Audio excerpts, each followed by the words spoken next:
नमस्कार, आप सभी का स्वागत है आज की वीडियो में। तो आज के वीडियो में हम लोग डिस्कस करने वाले हैं सुपर टेट के लिए फिजिक्स और टॉपिक रहेगा इलेक्ट्रिसिटी। तो इसमें जितने इंपॉर्टेंट टॉपिक्स होंगे उनको डिस्कस करेंगे। तो आप लोग वीडियो पूरा लास्ट तक देखें और ज़रूर शेयर करें अपने दोस्तों में ताकि वो भी इसका लाभ उठा सकें। तो स्टार्ट करते हैं। देखिए, इलेक्ट्रिसिटी में, विद्युत में सबसे पहले हम लोग डिस्कस करेंगे चार्ज के बारे में, आवेश के बारे में, कि चार्ज यानी आवेश क्या होता है और आवेश किस तरीके से डेवलप होता है और आवेश कितने प्रकार का होता है। आवेश का मतलब क्या होगा, आवेश कैसे डेवलप होता है। जब भी हम कभी भी दो वस्तुओं को आपस में रगड़ते हैं तो उसमें चार्ज यानी आवेश डेवलप होता, उत्पन्न होता है। आप लोगों ने काफ़ी एक्सपीरियंस भी किया होगा कि अगर आप लोग कॉटन की शर्ट पहन रखा है आप लोगों ने, और जब आप कॉटन की शर्ट उतारते हो तो उसमें फिर चट चट की आवाज़ आती है और उसमें चिंगारियाँ भी निकलती होंगी। कभी कभी ऐसा होता है कि हम कोई चादर वगैरह ओढ़े रहते हैं और अचानक से उसमें कुछ चट चट की आवाज़ और कुछ उसमें चिंगारियाँ आना स्टार्ट हो जाती हैं, बहुत हल्की माइन्यूट सी। तो वो चार्ज की वजह से होता है, ठीक है। अगर हम लोग और देखें तो बचपन में हम लोग एक्सपेरिमेंट किया करते थे कि एक कुर्सी रखते थे, उस कुर्सी पे एक व्यक्ति को बैठाते थे, पीछे से गमछा या तौलिया उसको मारते थे कुर्सी पर, और फिर कोई एक व्यक्ति आकर के उसकी उंगली को टच करता था। तो जैसे ही उसकी उंगली को टच करता था तो चट की आवाज़ होती थी, यानी करंट या आवेश का आभास होता है। तो वही आवेश है। तो जब भी किसी भी वस्तु को हम आपस में रगड़ेंगे तो उसमें आवेश डेवलप होता है। अब ये डेवलप कैसे होता है, देखिए, मान लेते हैं ये एक कांच की रॉड है, ठीक है, ये एक ग्लास रॉड है, ये क्या है, एक ग्लास रॉड है। और मान लेते हैं कि ये एक सिल्क का टुकड़ा है, ये क्या है, एक सिल्क का टुकड़ा है, रेशम का टुकड़ा है। अगर हम इस रेशम के टुकड़े को इस ग्लास के ऊपर रगड़ें तो इसमें चार्ज डेवलप होगा। आवेश डेवलप कैसे होगा डिस्कस करते हैं। देखिए, जब हम इस रेशम के टुकड़े को इस ग्लास के ऊपर रगड़ेंगे तो एक ऐसी बॉडी होगी जो अपने इलेक्ट्रॉन्स को लूज़ कर देगी और एक ऐसी बॉडी होगी जो इलेक्ट्रॉन्स को गेन करेगी। सिल्क को ग्लास पर रगड़ने से जो ग्लास है वो क्या करेगा, अपने इलेक्ट्रॉन्स को लूज़ कर देगा। तो ये इलेक्ट्रॉन्स की यहाँ पे हानि हो जाएगी, यहाँ पे इलेक्ट्रॉन की क्षति हो जाएगी, हानि हो जाएगी, ठीक है। अब ये जो सिल्क है ये इलेक्ट्रॉन्स को क्या करेगा, ये इलेक्ट्रॉन्स को प्राप्त करेगा।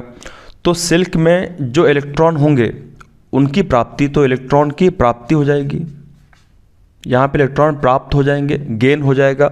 और हम जानते हैं कि जो बॉडी इलेक्ट्रॉन्स की हानि कर रही है, इलेक्ट्रॉन्स को लॉस कर रही है, उसके ऊपर चार्ज डेवलप कैसा होता है, तो उसके ऊपर चार्ज डेवलप होता है प्लस का। जो बॉडी इलेक्ट्रॉन्स को लॉस करेगी उस पर आवेश धनात्मक होगा, और जो बॉडी इलेक्ट्रॉन्स को प्राप्त करेगी उसके ऊपर चार्ज कैसा होगा, नेगेटिव डेवलप होगा। तो इतना आपको पता है। और हम ये जानते भी हैं कुछ, अगर मैं बात करूं व्यवहारिक रूप से, तो मान लेते हैं किसी के पास 100 रुपये हैं और एक व्यक्ति ने वो 100 रुपये उससे उधार मांग लिए। तो जिस व्यक्ति ने 100 रुपये उधार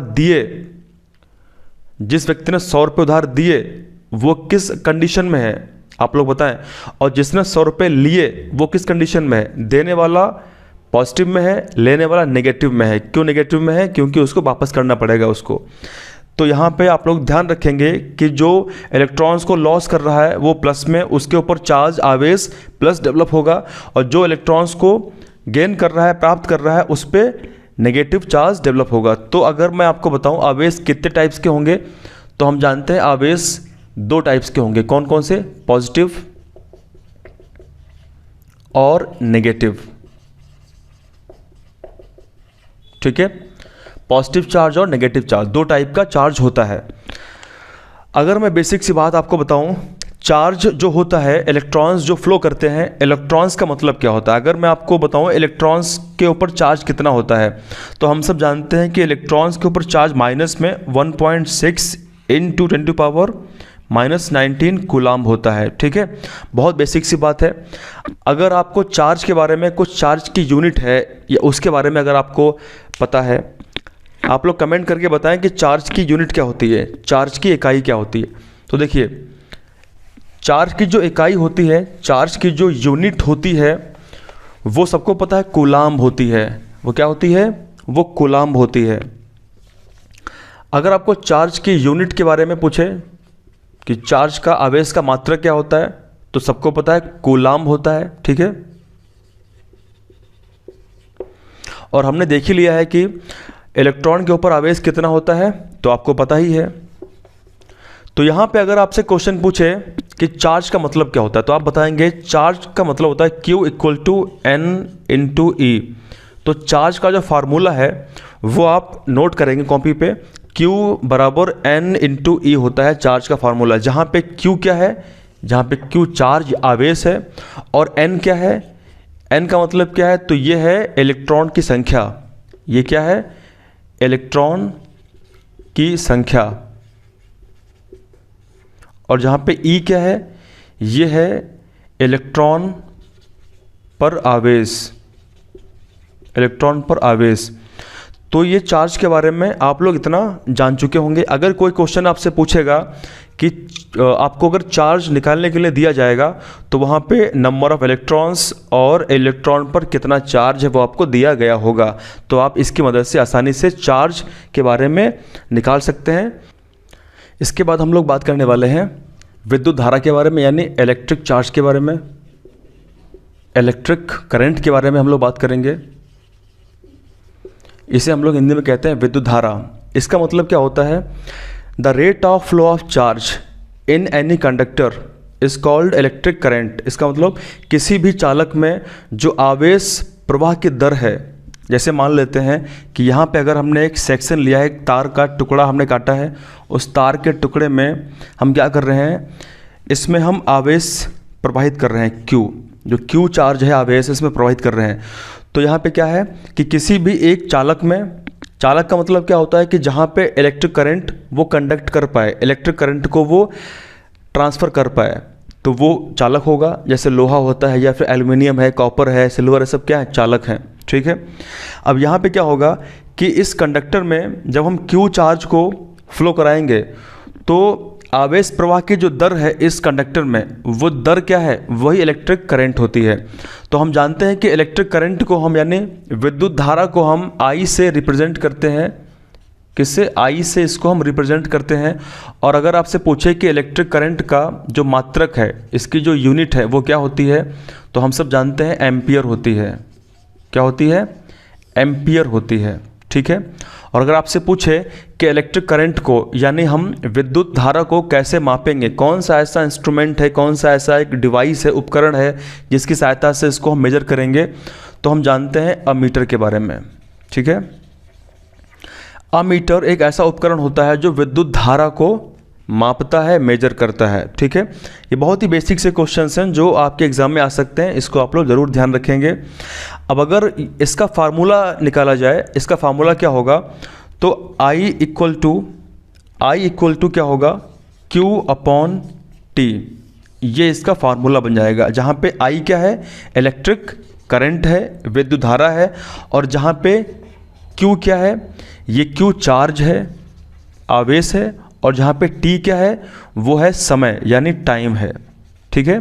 तो एक सर्टेन पॉइंट तक, एक निश्चित समय में जो आवेश प्रवाह की दर है वही क्या होगी, विद्युत धारा कहलाती है। तो इस तरीके से हमने फार्मूला बना लिया है। अब अगर यहाँ पे आपसे क्वेश्चन में Q के बारे में पूछा गया है, अगर आपसे पूछा गया है Q को आपको निकालना होगा, तो Q बराबर क्या होगा, I/T हो जाएगा। तो इस तरीके से अगर आपको आवेश पूछा गया है क्वेश्चन में, तो आप फार्मूला क्या यूज़ करेंगे, Q बराबर I/T का इस्तेमाल करेंगे। तो इस तरीके से हम लोगों ने करंट के बारे में बेसिक सी बात कर ली है। तो इस वीडियो में मैं केवल उन्हीं टॉपिक्स को डील कर रहा हूँ जो टॉपिक्स बहुत इंपॉर्टेंट हैं और जहाँ से क्वेश्चंस आने की संभावनाएं बहुत ज़्यादा हैं। तो उन्हीं टॉपिक्स को मैं चूज़ कर रहा हूँ, क्योंकि टॉपिक तो ये बहुत बड़ा है। अगर उसको विस्तार से पढ़ा जाए इस टॉपिक को, इलेक्ट्रिसिटी को, तो बहुत समय लग जाएगा। लेकिन जो आपके एग्ज़ाम से जुड़ी चीज़ें हैं, केवल उतना ही मैं डील कर रहा हूँ, डिस्कस कर रहा हूँ, ठीक है। तो इसके बाद एक और पॉइंट आता है, वो है इलेक्ट्रिक पोटेंशियल, यानी विद्युत, जिसको हम कहते हैं विद्युत विभव। क्या कहते हैं उसको, इलेक्ट्रिक पोटेंशियल, इलेक्ट्रिक पोटेंशियल, यानी इसको हम कहते हैं विद्युत विभव, विद्युत विभव इसे हम कहते हैं। इसका मतलब क्या होता है? देखिए, इसका मतलब ये होता है कि किसी इकाई धनावेश को अनंत से किसी विद्युत क्षेत्र में लाने पर जितना कार्य करना पड़ता है उसको हम कहते हैं इलेक्ट्रिक पोटेंशियल। उसको हम क्या कहते हैं?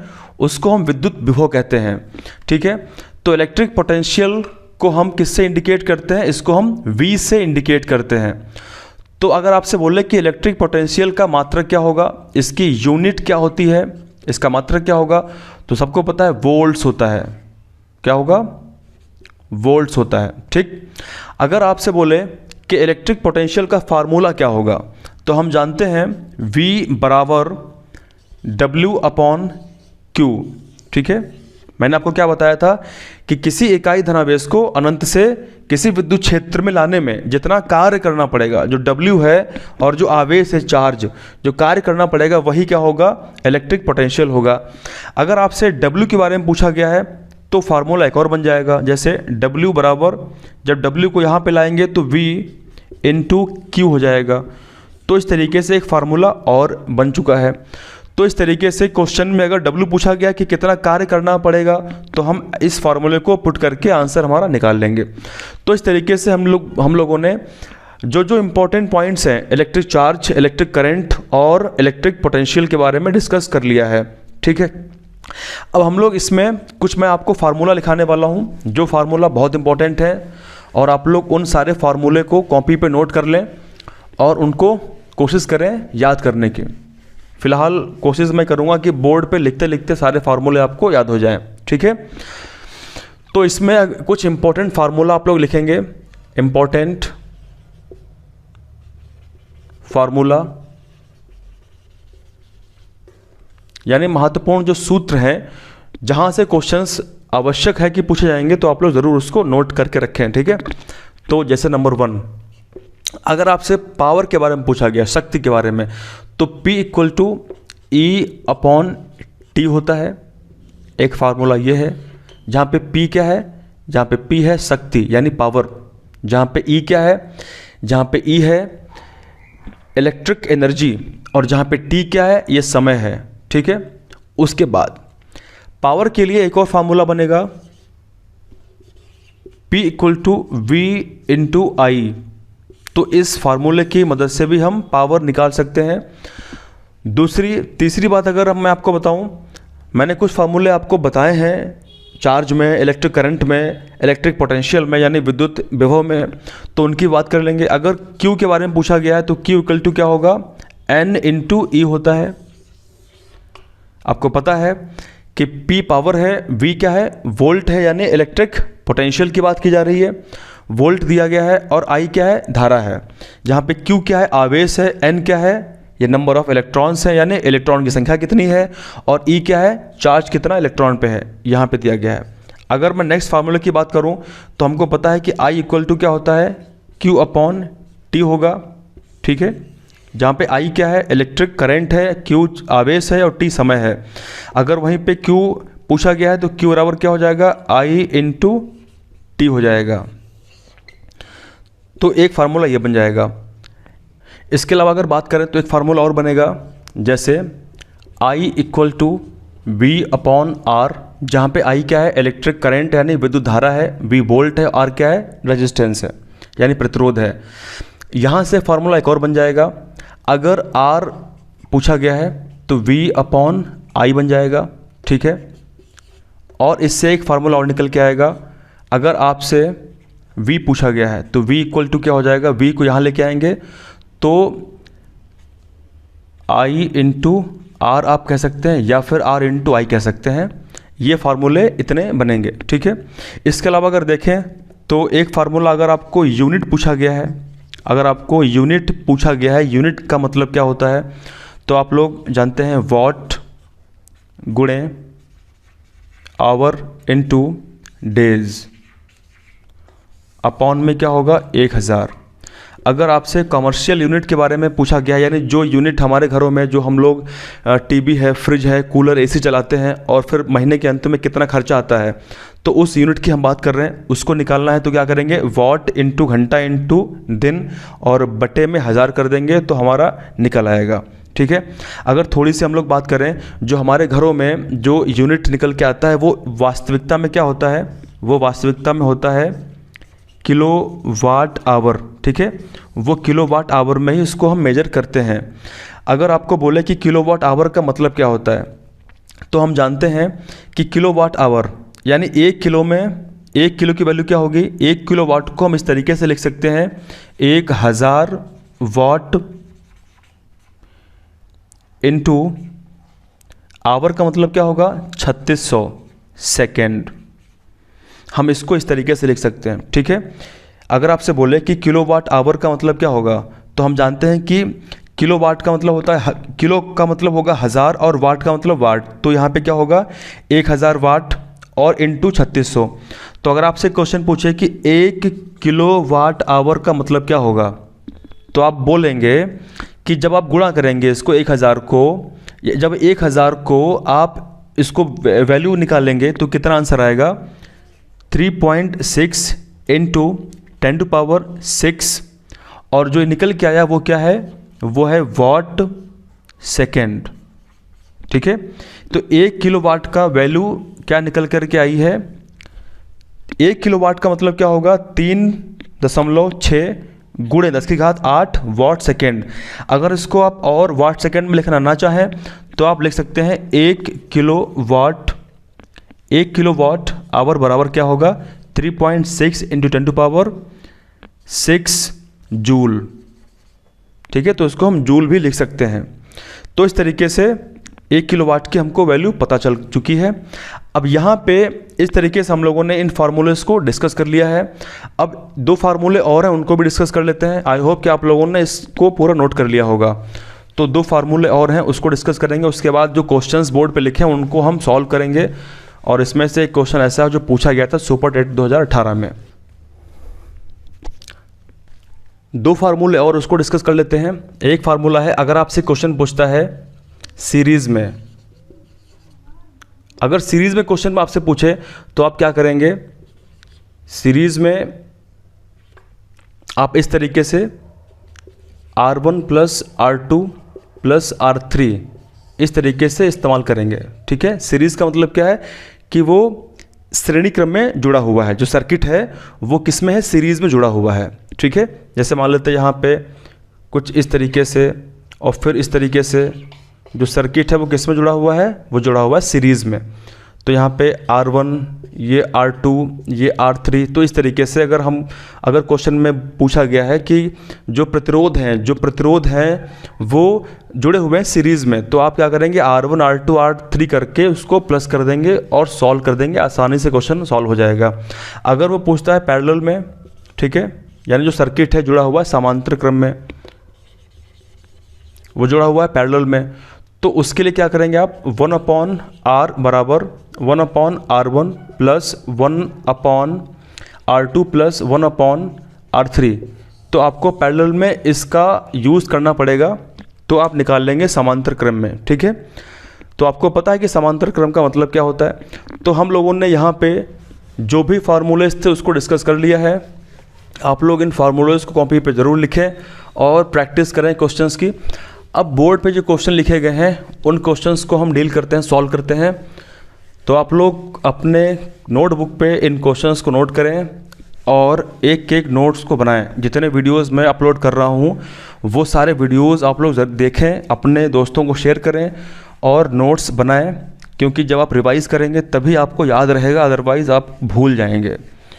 ये मानव प्रवृत्ति होती है भूलने की, तो आप लोग भूले ना। इससे बेटर यही है कि रिवाइज़ करते रहें, तो आपको लंबे समय तक याद रहेगा। अब हम लोग डिस्कस करते हैं क्वेश्चन नंबर 1 जो दिया गया था। क्या बोला गया था कि एक विद्युत बल्ब 20 सेकेंड, यानी जो टाइम दे रखा है वो कितना दे रखा है, 20 सेकेंड का टाइम दे रखा है। ठीक है। 20 सेकेंड में कितना जूल, यानी जो ई दे रखा है, यानी इलेक्ट्रिक एनर्जी जो है, जो विद्युत ऊर्जा है वो कितने जूल दी गई है, 2000। 2000 जूल दी गई है, ठीक है, का उपयोग करता है, खर्च करता है। इसकी शक्ति आपको बतानी है, इसका मतलब आपको P पूछा गया है। तो हम ये जानते हैं कि P बराबर क्या होता है, P बराबर होगा E/T। हम इस फार्मूले का इस्तेमाल करेंगे और जहाँ पे हमको E कितना दिया गया है, E हमको दिया गया है 2000 बटे में क्या है 20। सॉल्व करेंगे इसको आप, यहाँ से ये एक 0 कटेगा और ये 2 एकम 2, यहाँ पे 100। तो इस क्वेश्चन का आंसर क्या आएगा 100 जूल। इसका जूल नहीं आएगा क्योंकि पावर है, तो यहाँ पे 100 वाट इसका आंसर आएगा। तो यहाँ पे P कितना आएगा, यहाँ पे P आएगा 100 वाट, ठीक है। तो इस तरीके से हम लोगों ने इस क्वेश्चन को डिस्कस कर लिया है, 100 वाट इसका आंसर आएगा। तो अब हम लोग बात करते हैं क्वेश्चन नंबर नेक्स्ट। और नेक्स्ट में जो क्वेश्चन दिया गया है, इसमें बोला गया है कि किसी विद्युत बल्ब के तंतु में से 0.5 एम्पियर विद्युत धारा 10 मिनट तक प्रवाहित होती है। विद्युत परिपथ में प्रवाहित विद्युत आवेश का परिमाण आपको ज्ञात करना है। तो क्वेश्चन नंबर 2 को डिस्कस करते हैं। पहले यहाँ वैल्यूज़ क्या दी गई हैं, जो I है यानी जो I एम्पियर है वो कितना है 0.5 एम्पियर दिया गया है। उसके बाद में आपको टाइम कितना T कितना दिया गया है, वो दिया गया है आपको 10 मिनट, लेकिन 10 मिनट दिया गया, आपको सेकंड में इसको कन्वर्ट करना है। तो सेकंड कितने बनेंगे, आपको 10 × 60 करना पड़ेगा, यानी 600 सेकंड बनेंगे, ठीक है। सेकंड में वैल्यू चाहिए होगी। और आपसे क्या पूछा है, आवेश पूछा है, यानी आपसे Q पूछा गया है। तो हम जानते हैं कि I इक्वल टू क्या होता है, Q/T होता है। यहाँ पे पूछा गया है Q, तो Q बराबर क्या होगा I × T हो जाएगा। तो हमको इसी फार्मूले में वैल्यू पुट करनी है। आंसर क्या इसका आएगा, तो हमको पता है Q बराबर क्या होगा, I कितना है 0.5 × T कितना है 600। इसको जब सॉल्व करेंगे आप तो आपका आंसर आएगा 300 कूलाम, क्योंकि चार्ज की इकाई क्या होती है, चार्ज का मात्रक क्या होता है, कूलाम। तो इस क्वेश्चन का आंसर क्या आएगा 300 कूलाम इसका आंसर आएगा। तो अब हम लोग बात करते हैं क्वेश्चन नंबर 3। आप लोग नोट करते रहें इन क्वेश्चंस को। अगर कोई चीज़ समझ में नहीं आती है तो वीडियो को दोबारा फिर से प्ले करें और फिर से उस टॉपिक को, उस चीज़ को डिस्कस करें। अब हम लोग बात करते हैं क्वेश्चन नंबर 3 में क्या पूछा गया है, 12 वोल्ट विभवांतर, यानी जो V है वो कितना दिया गया है 12 दिया गया है, ठीक है। दो बिंदुओं के बीच 2 कूलाम आवेश, इसका मतलब जो Q है वो कितना दिया गया है, वो 2 दिया गया है। आवेश को ले जाने में कितना कार्य यानी W आपसे पूछा गया, जो मैंने अभी आपको डिस्कस किया था इलेक्ट्रिक पोटेंशियल के बारे में, वो W पूछा गया है। तो हम ये जानते हैं कि V इक्वल टू क्या होता है, Q/W होता है। और आपसे V बराबर क्या होगा W/Q होगा, और आपसे W पूछा गया है, तो क्या हो जाएगा V × Q हो जाएगा। तो इस फार्मूले को हम यूज़ करेंगे। अब इस फार्मूले में हम वैल्यूज़ को पुट करते हैं। W हमको निकालना है, V कितना दिया गया 12 × Q कितना दिया 2, तो W कितना आया 12 दूनी 24। तो 24 इसमें जो W है वो 24, और W क्या है, तो इसका आंसर क्या आएगा जूल। तो 24 जूल इस क्वेश्चन का आंसर आएगा, ठीक है। काफ़ी आसान सा क्वेश्चन है। अब हम लोग बात करते हैं क्वेश्चन नंबर 4 में। इस क्वेश्चन 4 में क्या पूछा गया है, इसमें कहा गया है कि कोई विद्युत बल्ब 220 वोल्ट का है और एक जनित्र मतलब होता है जनरेटर, एक जनित्र से जनरेटर से उसको जोड़ा गया है, उसको संयोजित किया गया है, जोड़ा गया है, ठीक है। यदि बल्ब से 0.50 एम्पियर विद्युत धारा प्रवाहित होती है तो विद्युत बल्ब की शक्ति क्या होगी, ठीक है। तो इसमें सबसे पहले इसकी वैल्यूज़ को नोट करते हैं। कोई विद्युत बल्ब 220 वोल्ट, V कितना दिया गया है 220 दिया गया है, और एक जनित्र से जोड़ा गया है, ठीक है। यदि बल्ब से कितना एम्पियर, I कितना दिया गया है, I दिया गया है 0.50 एम्पियर दिया गया है, ये प्रवाहित होती है, तो शक्ति आपको P पूछा गया है, आपको P निकालना है। और हमने क्वेश्चन अभी एक फार्मूला मैंने आपको बताया था कि P बराबर क्या होगा V × I होगा, ये फार्मूला आपको पता होना चाहिए। तो इसकी वैल्यू हम पुट कर देंगे, आंसर हमारा जाएगा। तो P बराबर क्या होगा, V यहाँ पे कितना है 220 × कितना है 0.50, ये एम्पियर है। इसको जब सॉल्व करेंगे तो P कितना निकल कर के आएगा 110 निकल कर के आएगा, और पावर है तो यहाँ पे क्या आएगा वाट आएगा, ठीक है। तो हमारा आंसर क्या है, 110 वाट निकल करके आएगा। अब हम लोग बात करते हैं क्वेश्चन नंबर जो आखिरी है, लास्ट क्वेश्चन है, उसमें क्या पूछा गया उसको डिस्कस कर लेते हैं। काफ़ी आसान सा क्वेश्चन है, तो क्वेश्चन नंबर 5 को डिस्कस करते हैं। तो पूछा गया है कि 400 वाट का कोई विद्युत रेफ्रिजरेटर है जो 8 घंटे, यानी इसमें हमको निकालना है पहले यूनिट। तो हमने देखा था कि यूनिट का फार्मूला क्या होगा, वाट इनटू आवर इनटू डेज बटे में क्या होगा, 1000 होगा। तो यहाँ पे वाट कितना दिया गया है, 400 वाट, ठीक है। गुणे में क्या है, कितने घंटे चलता है, तो 8 घंटे चलता है, और वो एक महीने में 30 दिन होते हैं, तो 30 दिन वो लगातार चलाया जाता है। बटे में करेंगे 1000, तो इसको हम काटेंगे, पहले इनको काटेंगे, उसके बाद में हम जानेंगे कि 8 तियाँ कितना होगा, 8 तियाँ होगा 24, और 24 और चक्कू कितना होगा, तो होगा 96। तो 96 निकल कर के आई यूनिट। तो अगर आपसे पूछता है यूनिट कितना होगा, तो जो यूनिट है, जो इसका यूनिट है वो कितना, 96 यूनिट कंज्यूम होंगी 30 दिन के अंदर। अब आपसे पूछा गया है कि जो जो यूनिट है वो 3 रुपये के हिसाब से है, और वो 30 दिन में कितना उसका रुपया खर्च होगा, कितना मूल्य उसका जो है ऊर्जा खर्च होगी। तो यहाँ पे क्या करेंगे आप, 96 को आप 3 से गुणा कर देंगे, तो 6 तियाँ कितना होगा, 18 के 8 हासिल लगा 1, और 9 तियाँ कितना होगा, 27, और 1 28, तो 288 जो है ये रुपए आ जाएंगे हमारे, और यही हमारा इस क्वेश्चन का आंसर है। तो आज के वीडियो में हम लोगों ने डिस्कस किया है जो इलेक्ट्रिसिटी का जो भी इंपॉर्टेंट टॉपिक्स थे, जो क्वेश्चंस थे, उनको डिस्कस किया है। अगले वीडियो में हम लोग बात करेंगे नेक्स्ट टॉपिक के बारे में। तो आप लोग वीडियोस को शेयर करते रहें। Thank you very much. जय हिंद, जय भारत।